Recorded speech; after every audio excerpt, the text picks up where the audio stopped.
नमस्कार दोस्तों, आपका स्वागत है आपके अपने YouTube channel PR Dewangan online classes में। दोस्तों, आज हम पढ़ने वाले हैं अर्थशास्त्र। और अर्थशास्त्र भी एग्ज़ाम की दृष्टि से काफ़ी महत्वपूर्ण है और यहाँ से भी लगातार पेपर में हमें क्वेश्चन देखने को मिलता है। दोस्तों, अर्थशास्त्र में हमारे साथ एक ही दिक्कत है, वो है शब्द। अर्थशास्त्र के जो शब्द हैं वो थोड़ा कठिन होते हैं, क्योंकि अर्थशास्त्र एक विषय है और उनके अपने क्या होते हैं, शब्द होते हैं। उन शब्दों को जब तक हम नहीं समझेंगे, हमारे पेपर में बेशक क्वेश्चन सॉल्व हो जाएगा, लेकिन हमें अर्थशास्त्र समझ में नहीं आएगा दोस्तों।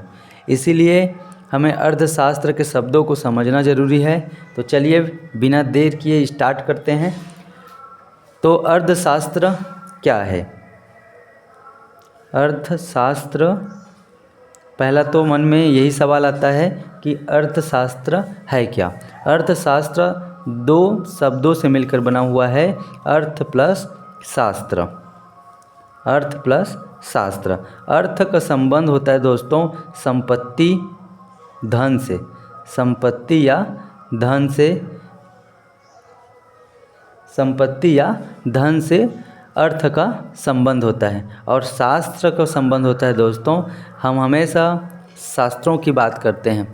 अगर कुछ होगा ना, कुछ हमारे से गलती हो जाता है तो हम शास्त्र को क्या बोलते हैं, डर। शास्त्र से डर, भगवान से डर, ऐसे शब्दों का इस्तेमाल करते हैं। मतलब ज्ञान से डरो। शास्त्र मतलब होता है ज्ञान का शाखा।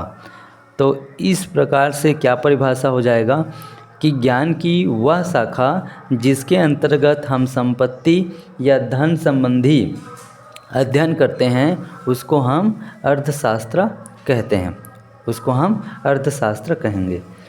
तो एक तो ये परिभाषा हो गया। क्योंकि जो अर्थशास्त्र में जो इकोनॉमिक्स बोलते हैं, क्या बोलते हैं, इकोनॉमिक्स। अंग्रेजी का जो अर्थशास्त्र को इंग्लिश में इकोनॉमिक्स कहते हैं, नॉमिक्स। और इकोनॉमिक्स दो शब्दों से मिलकर बना हुआ है।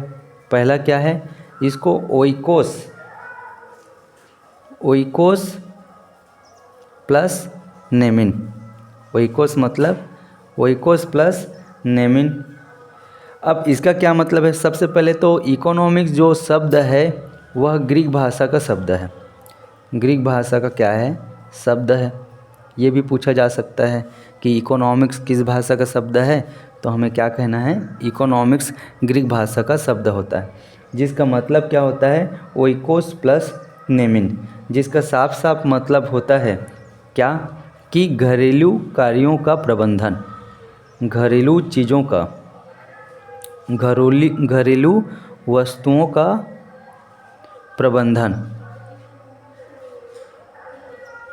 प्रबंधन ही क्या कहलाता है दोस्तों, इकोनॉमिक्स कहलाता है। ये दोनों जो परिभाषाएं हैं उनका अर्थ एक ही है और परिभाषा बेशक क्या है, अलग अलग है। अर्थशास्त्र किसको कहेंगे, ज्ञान की वह शाखा जिसके अंतर्गत धन या संपत्ति से संबंधी अध्ययन किए जाते हैं, तो उसको हम अर्थशास्त्र कहते हैं। और अर्थशास्त्र को इंग्लिश में इकोनॉमिक्स कहते हैं, जो कि ग्रीक भाषा का एक शब्द है। जो इकोनॉमिक्स शब्द है ये ओइकोस प्लस नेमिन से मिलकर बना हुआ है, जिसका हिंदी में क्या मतलब होता है, घरेलू वस्तुओं का जब हम क्या करते हैं, प्रबंधन करते हैं, उसका प्रबंध करते हैं, तो उसको हम क्या कहते हैं, इकोनॉमिक्स कहते हैं।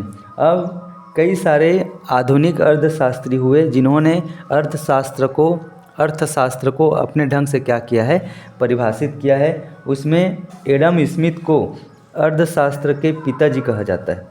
एडम स्मिथ का क्या है, अर्थशास्त्र के लिए अतुलनीय योगदान है। और इसी वजह से जो अर्थशास्त्र का जो जनक कहा जाता है, वो किसे कहा जाता है, अर्थशास्त्र का जनक एडम स्मिथ को कहा जाता है। किसको कहा जाता है दोस्तों, एडम स्मिथ को कहा जाता है। और एडम स्मिथ जो हैं वो कहाँ के हैं, स्कॉटलैंड देश के हैं। स्कॉटलैंड देश के हैं। और ये भी क्या है, ये जो हैं ये 1776 के दशक में आधुनिक अर्थशास्त्र इनको कहा जाता है। आधुनिक अर्थशास्त्री हैं ये। और कई सारे लोग हुए जिन्होंने अर्थशास्त्र को धन का विज्ञान कहा, तो कई लोगों ने वेल्थ ऑफ नेशन के नाम से और जानते हैं। तो अर्थशास्त्र के जनक कहे गए एडम स्मिथ। एडम स्मिथ जो हैं स्कॉटलैंड के हैं और इनकी एक पुस्तक का नाम है दोस्तों, इनकी एक पुस्तक भी है जिसमें इन्होंने अर्थशास्त्र को वेल्थ ऑफ नेशन कहा। इनका पूरा पुस्तक का नाम है an inquiry into the nature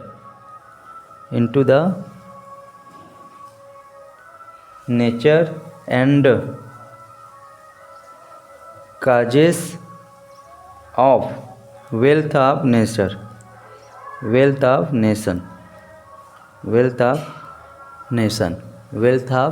nation, ये इनकी पुस्तक का नाम है। आज के एग्ज़ाम की जो पैटर्न है उसमें क्या चीज़ आएगा क्या चीज़ नहीं आ सकता है ये कुछ भी कहा नहीं जा सकता। जितना बेहतर ढंग से हम पढ़ सकते हैं पढ़ लेंगे ताकि कोई दिक्कत ना हो, और पढ़े हुए में से अगर आता है एग्ज़ाम में तो वहाँ से ज़रूर बने। एडम स्मिथ को क्या कहते हैं, अर्थशास्त्र के जनक कहा जाता है और ये स्कॉटलैंड से हैं। इनकी एक पुस्तक भी है an inquiry into the nature and the causes of wealth of nation. और अलग अलग क्या हुए, अर्थशास्त्री हुए, तो ये जानना भी ज़रूरी है। आज के डेट में ये भी पूछ दिया जाता है कि ये परिभाषा किसने दिया, और वहाँ पर अगर हम नहीं पढ़े रहेंगे तो हमसे तो बनने वाला है नहीं। इसीलिए याद रखना, अलग अलग जो अर्थशास्त्री हुए उन्होंने क्या किया, अलग अलग परिभाषाएं दिया अर्थशास्त्र को लेकर। और ये जानना क्या है, बहुत ही महत्वपूर्ण है। धन संबंधी जो परिभाषा है, धन संबंधी परिभाषा जो है एडम स्मिथ ने दिया। उन्होंने कहा कि अर्थशास्त्र क्या है, धन का विज्ञान है। उन्होंने क्या कहा, अर्थशास्त्र जो है वो धन का विज्ञान है। और इनकी एक पुस्तक भी है an inquiry into the nature and the causes of wealth of nation भी इसी बारे में है। धन संबंधी जो परिभाषा है ये एडम स्मिथ ने दिया है, और एडम स्मिथ को ही अर्थशास्त्र के हम जनक के रूप में अभी क्या किए हैं, पढ़े हैं। उसके बाद मानव का कल्याण संबंधी परिभाषाएं भी अर्थशास्त्र में हमें देखने को मिलता है। तो जब भी आपको मानव कल्याण से संबंधी परिभाषा दिखे तो समझना मार्शल के द्वारा क्या होगा, दिया गया है। और कई प्रसिद्ध अर्थशास्त्री हुए जो उन्होंने अभाव संबंधी परिभाषा दिया अर्थशास्त्र को लेकर। अर्थशास्त्र के अध्ययन करने के बाद उनको लगा होगा कि भारत में किन चीज़ों की क्या है, अभाव है, इसलिए इन अर्थशास्त्रियों ने अभाव संबंधी क्या दिया, परिभाषा दिया। और ये हैं आपके रॉबिन्स। क्या हैं, रॉबिन्स। तो सवाल इस तरीके से पूछा जा सकता है कि अर्थशास्त्र के अभाव संबंधी परिभाषा किसने दिया, एडम स्मिथ, मार्शल द्वारा, रॉबिन्स द्वारा। तो हम क्या होगा, जब तक हमें पता नहीं होगा दोस्तों हमसे टिक सही नहीं होगा। इसीलिए ये जानना बहुत ज़रूरी है कि अर्थशास्त्र का अभाव संबंधी परिभाषा रॉबिन्स के द्वारा क्या हुआ है, दिया गया है। विकास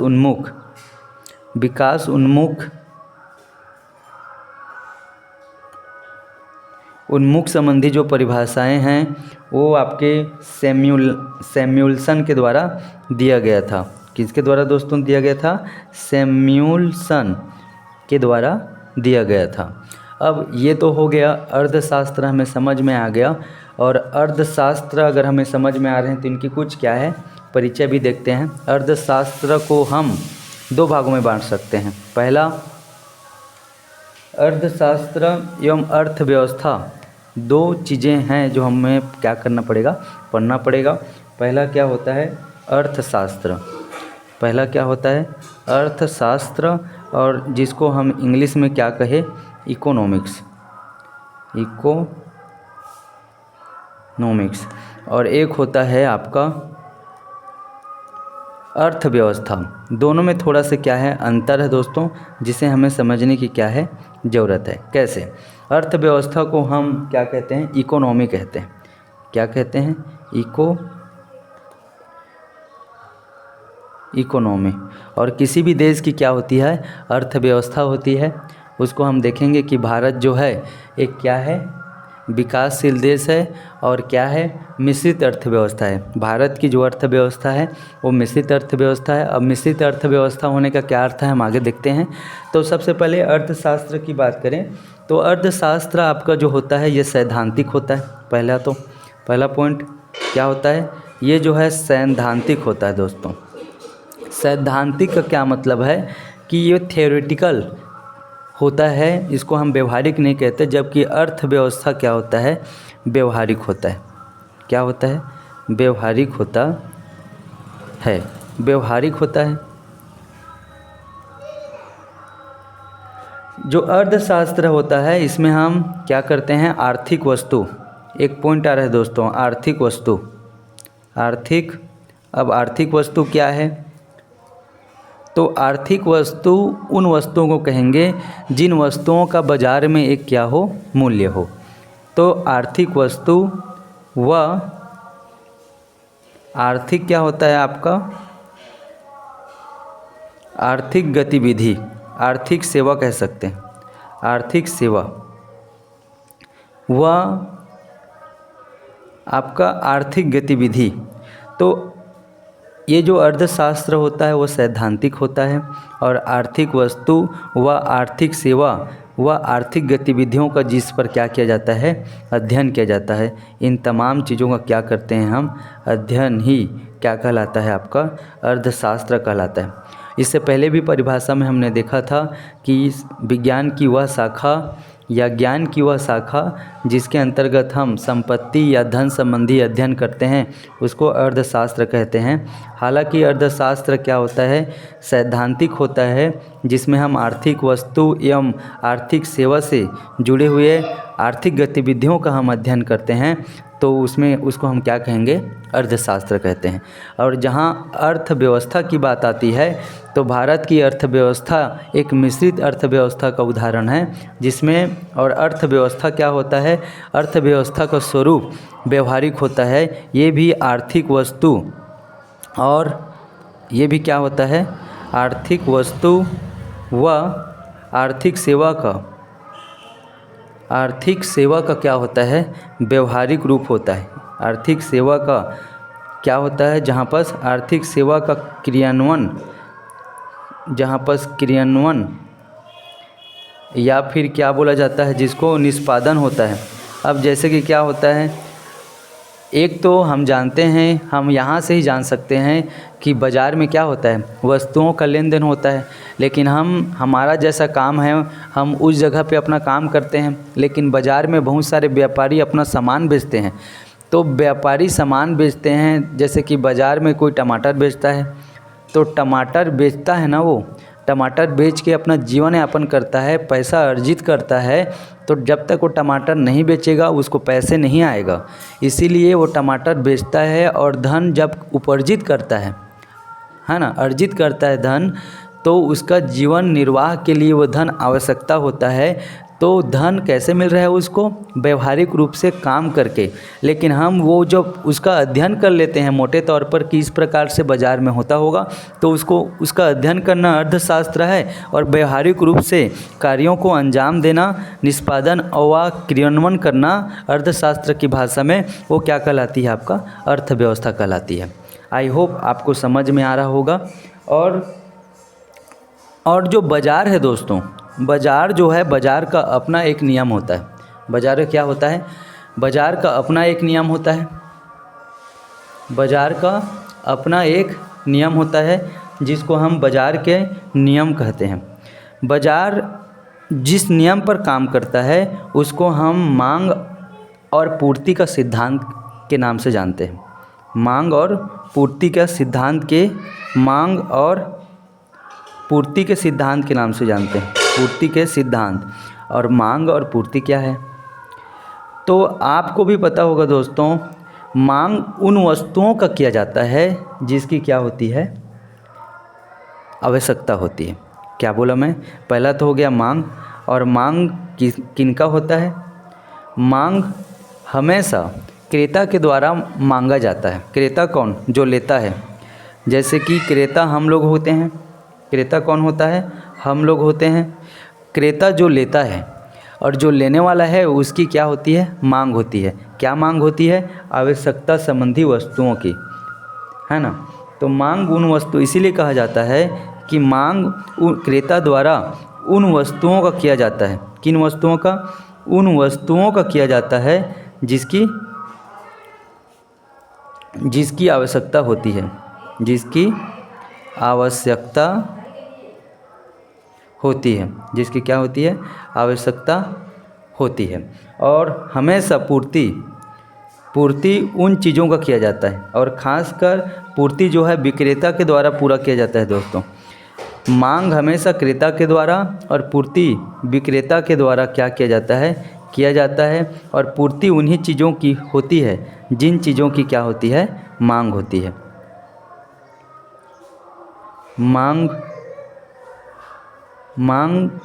मांग जिन चीज़ों की, जिन चीज़ों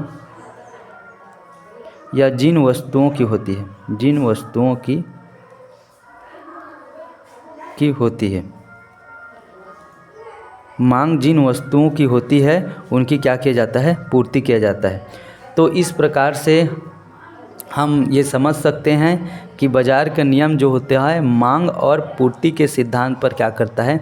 कार्य करता है। बाज़ार में क्रेता और विक्रेता इन दोनों की अपनी अपनी क्या होती है? मांग होती है। और एक तो मांग करता है तो दूसरा क्या करता है? पूर्ति करता है। क्रेता मांग करता है, विक्रेता पूर्ति करता है। और मांग उन वस्तुओं को होता है जिनकी हमें आवश्यकता होती है, और पूर्ति उन चीज़ों का किया जाता है जिन चीज़ों की क्या होती है? मांग होती है। तो आई होप आपको समझ में आ रहा होगा। यहाँ से आपका चार्ट भी पूछा जाता है। और ये किस सिद्धांत पर पूछा जाता है, इसका क्या मतलब होता है? तो सबसे पहले हम ये देखते हैं दोस्तों, इसका ग्राफ कैसे बन सकता है। इसका ग्राफ, क्योंकि इसके ग्राफ से भी क्वेश्चन कई बार क्या होता है हमें देखने को मिलता है। देखिए क्रेता क्या सोचता है, यहाँ पर ये मांग वाला बात है ना, मांग। तो क्रेता क्या सोचता है कि उसको, क्रेता की सोच है ना, क्रेता क्या सोचता है कि उसको हर एक वस्तु जो है क्या मिले? कम में मिले। लेने वाला यही तो सोचेगा ना कि मुझे कम से कम मूल्य पर अच्छी से अच्छी क्या मिले? वस्तु मिल जाए। इसीलिए इसका जो ग्राफ है वो हमेशा डाउनवर्ड बनेगा, है ना। क्या बनेगा? डाउनवर्ड बनेगा। क्योंकि क्रेता हमेशा सोचेगा कि कम मूल्य में उसको अच्छी से अच्छी वस्तु क्या होगा? मिल जाए। लेकिन जो विक्रेता की सोच है, अब विक्रेता भी इसके अपोजिट सोचेगा, है ना। विक्रेता भी क्या करेगा? इसकी अपोजिट ही सोचेगा। विक्रेता क्या सोचता है दोस्तों, कि विक्रेता सोचता है कि उसको सस्ती से सस्ती चीज़ को कैसे वो क्या करे? महंगा बेचे।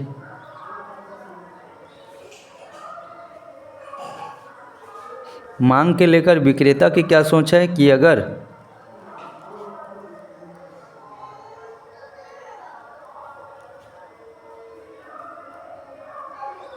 है ना, मांग को लेकर विक्रेता की क्या सोच है कि वो सस्ती से सस्ती चीज़ों को महंगी से महंगे कैसे बेच सके, महंगा से महंगा कैसे बेच सके।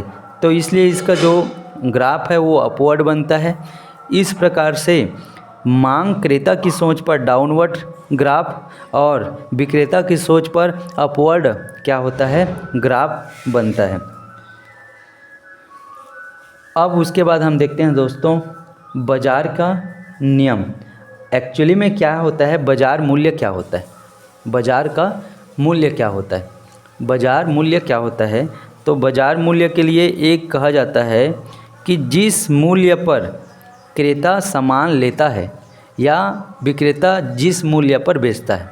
इसका मतलब क्या हुआ कि जिस मूल्य पर विक्रेता सामान बेचता है वह जिस मूल्य पर क्रेता सामान लेता है वही मूल्य आपका क्या कहलाएगा? बाज़ार मूल्य कहलाएगा। वही मूल्य क्या कहलाएगा? बाज़ार मूल्य कहलाएगा।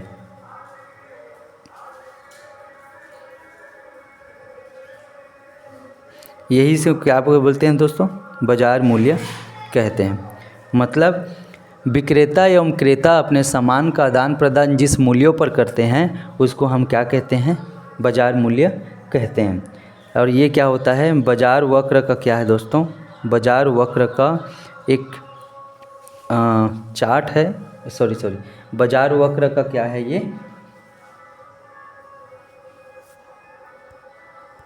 ग्राफ है। इसीलिए अब इसके बाद हम आगे पढ़ेंगे क्या बाज़ार के जो प्रकार हैं, कितने प्रकार के क्या होते हैं बाज़ार होते हैं। ठीक है दोस्तों, उसके बाद हम देखते हैं बाज़ार का प्रकार। बाज़ार का प्रकार देखिए दोस्तों, एग्ज़ाम की दृष्टि से इस जगह से क्वेश्चन आते हैं, इसलिए हमें जानना ज़रूरी है कि बाज़ार के कितने प्रकार होते हैं और ये हमारे नॉलेज की दृष्टि से भी क्या है? इम्पोर्टेंट है। तो बाज़ार जो होता है, बाज़ार के प्रकार में एक पहला जो बाज़ार आता है दोस्तों, वो होता है आपका एकाधिकार बाज़ार। क्या होता है? एकाधिकार बाज़ार। और दूसरा होता है आपका अल्पाधिकार बाज़ार। अल्पाधिकार बाज़ार। और होता है आपका प्रतिस्पर्धी बाज़ार। प्रतिस्पर्धी बाज़ार। प्रतिस्पर्धी बाज़ार। इन 3 प्रकार के बाज़ारों के बारे में हम क्या करते हैं? चर्चा कर लेते हैं दोस्तों।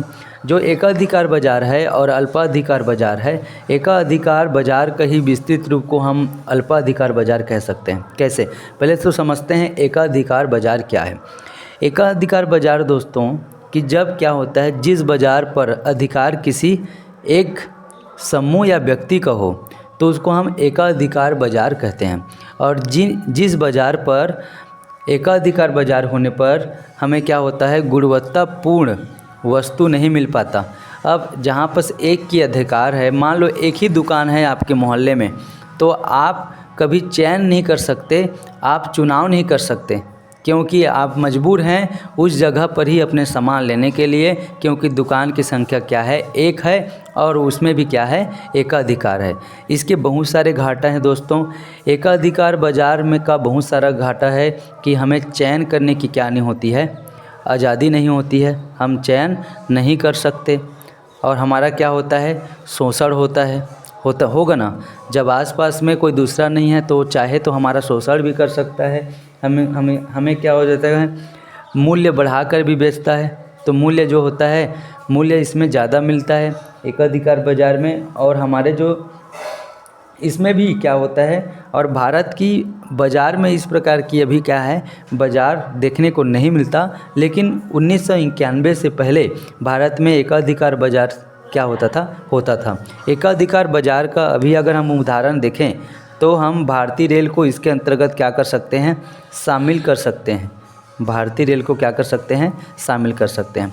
अल्पाधिकार बाज़ार एकाधिकार बाज़ार का विकसित रूप है। अगर एक मोहल्ले में अगर एक दुकान है और गांव में ऐसे 3 मोहल्ले में 3 दुकान हैं और आपस में वे सहमति से समान रेट पर ही वस्तुओं को बेचे, तो इस प्रकार के जो बाज़ार होगा वो अल्पाधिकार बाज़ार होगा। यानी एक दुकान होने पर भी आपको जिस वस्तु का कीमत जितना में आप ले रहे थे, उस वस्तु को 3 दुकान होने के बाद भी क्या होगा? आपका मूल्य नहीं घटेगा। मतलब इसमें भी चयन, शोषण और मूल्य जो होता है अधिक होगा।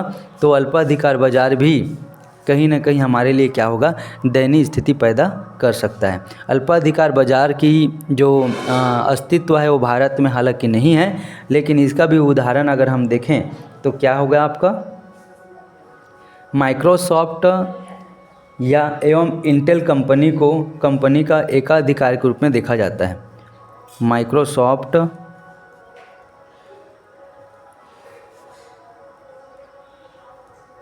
एवं इंटेल कंपनी इनका भी एक प्रकार से क्या होता है? एकाधिकार है। भारत की जो बाज़ार पाई जाती है प्रतिस्पर्धी बाज़ार, और प्रतिस्पर्धी बाज़ार भारत की अर्थव्यवस्था में क्या होता है?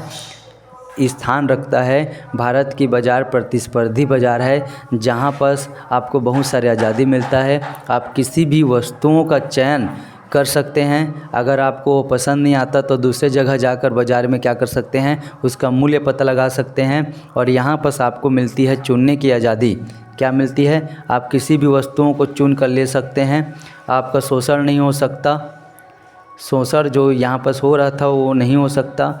आपका क्या नहीं हो सकता? आपको कम से कम मूल्य में अच्छे से अच्छा क्या होगा? सामान मिलेगा। और साथ ही साथ आपके पास, और आज हमारी जो देश की स्थिति है उसमें हमारा जो बाज़ार है वो कैसा बाज़ार है? तो प्रतिस्पर्धी बाज़ार है। और भारतीय अर्थव्यवस्था जो है वो प्रतिस्पर्धी, भारतीय अर्थव्यवस्था क्या होता है? प्रतिस्पर्धी बाज़ार का उदाहरण है। इसका डिस्क्राइब करने से इसका डिस्क्रिप्शन में जाने से कोई फ़ायदा नहीं है दोस्तों। ये अगर हमें समझ में आ गया है तो हम आगे बढ़ते हैं। और जो एकाधिकार बाज़ार है, अल्पाधिकार बाज़ार है, शुरुआती दौर पर जब ये बाज़ार थी तो इनको समाप्त करने के लिए कई ट्रस्ट और कई समिति क्या हुआ? बना, और कई सारे नियम कानून भी बना, जिसको हम क्या बोलते हैं? अमेरिका के द्वारा एकाधिकार बाज़ार और अल्पाधिकार बाज़ार को ख़त्म करने के लिए एक एक्ट पारित किया गया अमेरिका में। कब? ये लगभग 2 जुलाई 1990 की बात है। 2 जुलाई 1990 की बात है, जिसमें शर्मन एंटी ट्रस्ट आया। Sherman anti trust act. और इसने भी कहीं न कहीं एकाधिकार बाज़ार और अल्पाधिकार बाज़ार का क्या किया? विरोध किया। और भारत में ये जो क्या बोलते हैं विरोध है, या इसके लिए जो एक्ट पारित किया गया था उसको MRTP। और भारत में कब आया? भारत में 1969 को ये एक्ट पारित किया गया, MRTP। MRTP M for monopoly, monopoly restricted trade practice act, जिसको हम MRTP एक्ट के नाम से जानते हैं। और इसका 2003 में नाम बदलकर दोस्तों क्या कर दिया गया? MRTP से क्या कर दिया गया? MRTP से नाम बदलकर 2003 में MRTP से नाम बदलकर इसका नाम रख दिया गया कॉम्पिटिशन एक्ट। उसके बाद अब हमारे जो बाज़ार की स्थिति है, एकाधिकार बाज़ार और अल्पाधिकार बाज़ार का विरोध होने लगा। उसी बीच जो है 24 जुलाई 1991 की बात है, हमारी भारतीय अर्थव्यवस्था में LPG को अपनाया गया। हमारी जो आर्थिक नीति की एक घोषणा हुई। कब? 24 जुलाई 1991 में एक नई क्या बोलते हैं? आर्थिक नीति की क्या हो गई? घोषणा हो गई। और इस घोषणा के अंतर्गत अब क्या करेंगे? ये जो नई आर्थिक नीति की घोषणा 24 जुलाई 1991 की हुई, जिनको हम LPG कहते हैं। ये क्या कहते हैं? LPG कहते हैं। और L फॉर होता है लिबरलाइजेशन, और P फॉर होता है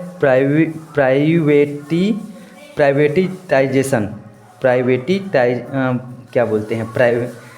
निजीकरण बोलते हैं। और G फॉर ग्लोबलाइजेशन। तो एक में होता है आपका प्राइवेटाइजेशन और एक में होता है आपका ग्लोबलाइजेशन, यानी उदारीकरण, निजीकरण, और क्या होते हैं आपका वैश्वीकरण। तो इनमें LPG को कहा जाता है लिबरलाइजेशन, प्राइवेटाइजेशन, और क्या होता है ग्लोबलाइजेशन। यानी इसको हिंदी में कहा जाए तो क्या बोलते हैं, इंग्लिश में कहा जाता है लिबरलाइजेशन, थोड़ा से क्या है लिबरलाइजेशन, और ये होता है प्राइवेटाइजेशन। ऐसा हुआ दोस्तों। और तीसरा जो होता है ग्लोबलाइजेशन, इसको हिंदी में क्या कहा जाता है, उदारीकरण कहते हैं, उदारीकरण।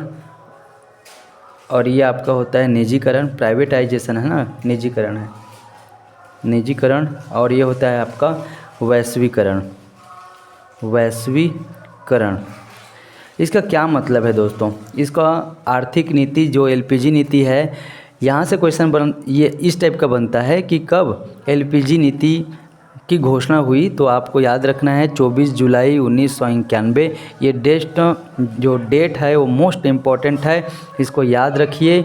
24 जुलाई 1991 में भारत में नई आर्थिक नीति की घोषणा हुई, जिसको हम एलपीजी नीति कहते हैं। L for liberalisation, P for privatisation और जी फॉर ग्लोबलाइजेशन, यानी उदारीकरण, निजीकरण, वैश्वीकरण की नीति लागू की गई, जिसके तहत भारत की अर्थव्यवस्था जिसमें क्या होगा, उदारीकरण होगा, उसमें निजीकरण होगा, उसमें क्या होगा, वैश्वीकरण होगा। नियम कानून में थोड़ा से क्या किया गया, भारतीय अर्थव्यवस्था के बदलाव किया गया, निजी क्षेत्रों को भी भारतीय अर्थव्यवस्था में मौका मिला। अब भारत की जो अर्थव्यवस्था को बढ़ाने के लिए हमने वैश्विक स्तर पर क्या किए, वैश्विक स्तर पर बाजार पर निवेश कर सकने वाली संस्थाओं को क्या किया, स्वागत किया।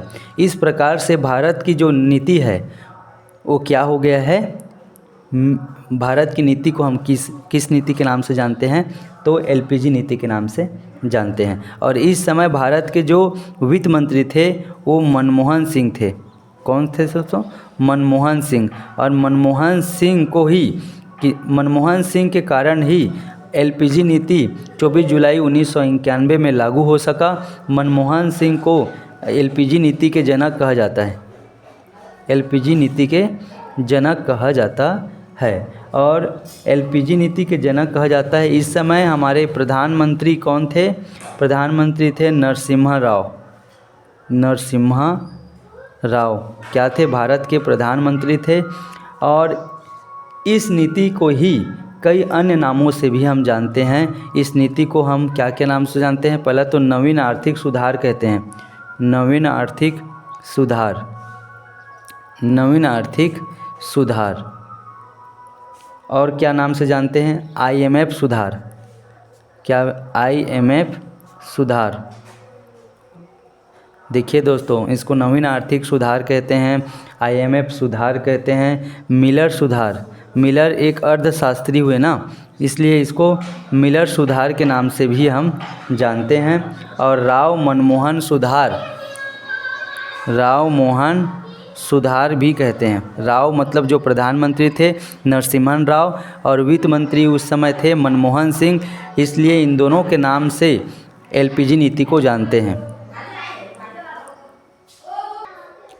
राजा मोहन सुधार के नाम से हम जानते हैं। उसके बाद अलग अलग क्षेत्रों को संभालने के लिए अलग अलग संस्था और आयोग बनाया गया दोस्तों। उसको भी एक नज़र थोड़ा से क्या करते हैं, देख लेते हैं। पूंजी बाजार, जैसे कि अलग अलग क्षेत्र हुआ, एक होता है पूंजी बाजार। पूंजी बाजार, तो पूंजी बाजार कहने का मतलब होता है, पूंजी बाजार जो है वो सेबी के अधीन होता है। पूंजी बाजार को संभालने वाली जो संस्था है, आयोग है, उसका नाम है सेबी। क्या है दोस्तों? सेबी। सेबी का मतलब होता है security exchange board of India. Security exchange board of India, है ना। इसका गठन कब हुआ था? 12 अप्रैल 1992 में। 1992 में, जिसका मुख्यालय कहाँ है दोस्तों? मुंबई में। मुंबई में क्या है इसका गठन कब हुआ था? 12 अप्रैल 1992 में। मुंबई में इसका क्या है? मुख्यालय है। यहाँ हर एक क्वेश्चन हो सकता है कि पूंजी बाजार किसके अधीन में काम करता है, या कहा जा सकता है कि पूंजी बाजार को संभालने वाली सबसे बड़ा आयोग या संस्था कोई है, तो वह क्या है? आपका सेबी है, जिसको क्या कहते हैं? Security exchange board of India कहते हैं। और ये संस्था ही पूंजी बाजार की क्या करती है? देख रेख करती है। इसकी स्थापना या गठन जो है 12 अप्रैल 1992 को हुआ था। और इसका जो मुख्यालय है वो कहाँ पर है दोस्तों? वो है आपका मुंबई में। और अभी वर्तमान में अजय त्यागी जी के पद समाप्ति के पश्चात माधवी पुरी बुच जो है वर्तमान अध्यक्ष हैं। इसके वर्तमान और इसके वर्तमान अध्यक्ष कौन है अभी? माधवीपुरी बुच। माधवी, थोड़ा सा नाम, माधवीपुरी बुच, ये पूरी है, पूरी माधवीपुरी बुच। और ये अभी तक के सेबी के एकमात्र पहली महिला अध्यक्ष हैं। इससे पहले जितने भी अध्यक्ष थे वे सभी जेंट्स थे, और अभी वर्तमान में ये पहली महिला अध्यक्ष बनी है। किसके? सेबी के पहली महिला अध्यक्ष, पहली महिला अध्यक्ष हैं माधवीपुरी बुच जी जो हैं पूंजी बाजार सेबी के वर्तमान क्या है? महिला अध्यक्ष हैं, यानी पहली महिला अध्यक्ष है। और उसके बाद हम जिसके बारे में पढ़ेंगे वो होता है दोस्तों ट्राई। ट्राई जो होता है दूरसंचार जो क्षेत्र है, ये ट्राई के अधीन में है। किसके अधीन में है दोस्तों? ट्राई। और ट्राई को क्या कहते हैं? Telecom, telecom regulatory authority of India, authority of India, authority of India. इसका जो मुख्यालय है ये कहाँ पर है? नई दिल्ली में है। यहाँ से भी सवाल पूछ दिया जाता है कि ट्राई का मुख्यालय कहाँ है, तो आपको याद होना चाहिए कि ट्राई का मुख्यालय जो है नई दिल्ली में है। और इसका जो गठन है वो कब हुआ था दोस्तों? ये 20 फरवरी 1997 की बात है। 1997 की बात है। 20 फरवरी 1997 को ट्राई की क्या हो गई थी? गठन हुआ था। ट्राई मतलब telecom regulatory authority of India, जो कि दूरसंचार क्षेत्र को क्या करती है? संभालती है। वर्तमान में इसके जो अध्यक्ष हैं वो कौन हैं? अनिल कुमार लाहोटी। कौन है? अनिल कुमार लाहोटी। कौन है? अनिल कुमार लाहोटी जी हैं। कौन है? अनिल कुमार लाहोटी जी हैं। उसके बाद दोस्तों तीसरा जो क्षेत्र होता है वो होता है आपका बीमा क्षेत्र। कौन सा होता है? बीमा क्षेत्र होता है दोस्तों। तीसरा जो क्षेत्र होता है वो आपका बीमा क्षेत्र होता है। तीसरा जो क्षेत्र होता है दोस्तों वो आपका क्या होता है? बीमा क्षेत्र होता है। और जो ये बीमा क्षेत्र है वो ईडा के अधीन कार्य करता है। ईडा, जो ईडा है उसके अधीन में बीमा क्षेत्र आता है। और ईडा का क्या होता है? इंश्योरेंस रेगुलेटरी एंड डेवलपमेंट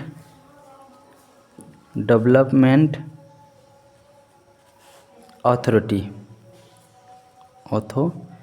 कहते हैं। बीमा क्षेत्र ईडा के अधीन कार्य करता है। जो ईडा है इसकी स्थापना 1999 में हुआ था। और इसका जो मुख्यालय है ये कहाँ है दोस्तों? इसका मुख्यालय हैदराबाद में है। हैदराबाद में इसका क्या है? मुख्यालय है। और वर्तमान इसके अध्यक्ष हैं, वर्तमान अध्यक्ष कौन है? देवाशीष पांडे है।